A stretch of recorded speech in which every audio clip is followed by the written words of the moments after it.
Depuis 13 ans, on l'a dit, le prix Handilivre met en lumière des auteurs handicapés ou des ouvrages ayant pour thème le handicap, dans 6 catégories, plus 2 cette année, mention spéciale et coup de cœur du jury. Et pour remettre le premier prix, le prix du meilleur roman 2018, j'invite à me rejoindre sur scène Patrick Goé, adjoint au défenseur des droits et ancien délégué interministériel. Patrick Goé, adjoint au défenseur des droits. Et sans plus tarder, nous allons justement découvrir les ouvrages sélectionnés dans cette catégorie, le prix du meilleur roman 2018.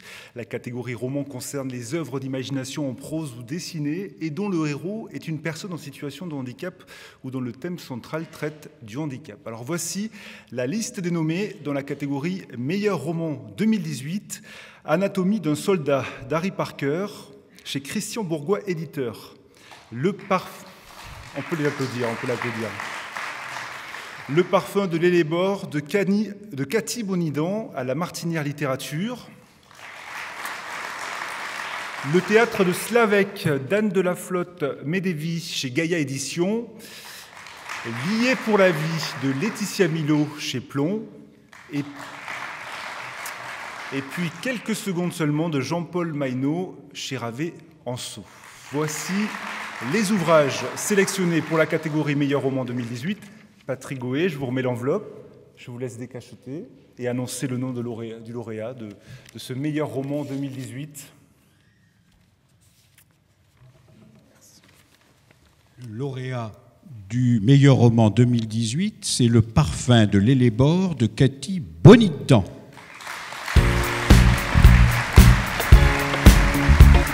Le parfum de l'Hellebore de Cathy Bonidan. Et j'invite Cathy Bonidan ou son éditrice à nous rejoindre ce soir sur la scène du prix Handilivre 2018. Vous venez de remporter le prix du meilleur roman 2018. Vous pouvez l'applaudir.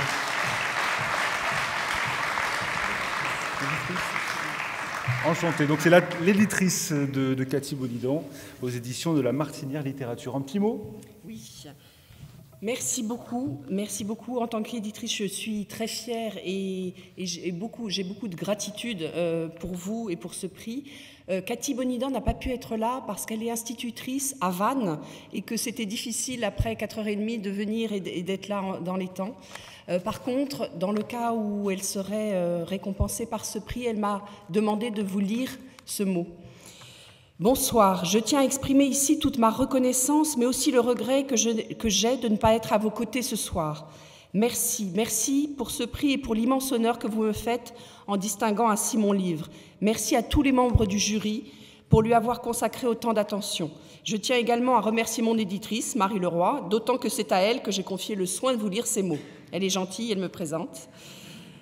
Il y a 5 mois, lorsque Martine Béjot, responsable du prix national de littérature du Lions Club, m'a parlé du prix Handilivre, je n'ai pas tout de suite vu le lien entre cette manifestation et mon roman. En racontant cette histoire, je n'avais pas la prétention d'écrire sur le handicap. Je ne suis spécialiste ni de l'autisme, ni de l'anorexie, ni du monde psychiatrique qui sont évoqués au fil des pages.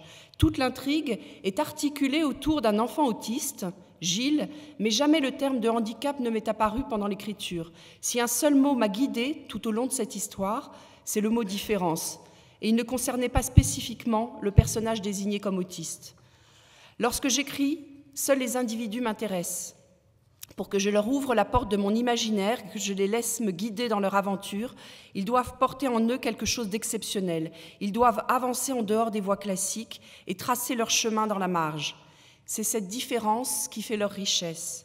C'est leur progression à travers des obstacles tels que le poids du passé, de l'enfance, de la génétique que je veux raconter. Je l'avoue, je ne sais jamais où les personnages vont m'entraîner, mais une chose est certaine, de leur différence, ils font toujours une force. J'aime les mots, ils nous définissent tellement bien, et puis surtout, ils nous échappent pour s'afficher parfois à notre insu. C'est ainsi que j'ai réalisé que le mot handicap apparaissait dans mon roman.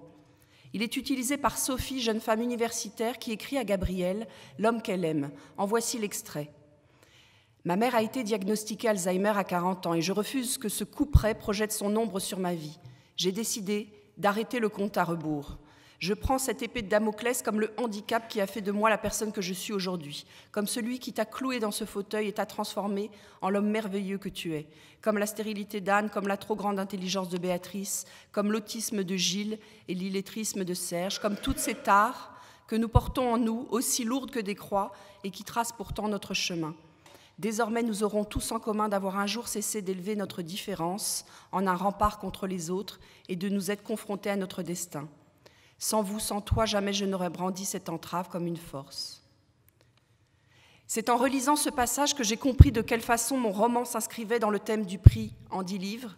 Il parle d'être décalés, différents, mais qui ont tous ce magnifique pouvoir de faire jaillir la lumière. C'est pourquoi je leur dédie ce prix, à Anne, à Serge, à Béatrice, à Gilles, à Sophie et à Gabriel, à tous ces personnages de fiction qui m'ont accompagnée pendant des mois et qui, je le sais, resteront désormais à mes côtés. Merci à vous tous et merci.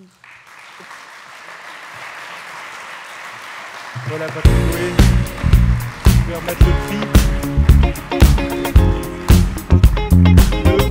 Le prix du meilleur roman 2018, le prix du meilleur roman 2018, Le parfum de l'Hellebore de Cathy Bonidan, publié aux éditions de la Martinière Littérature. Merci beaucoup, Patrick Goé.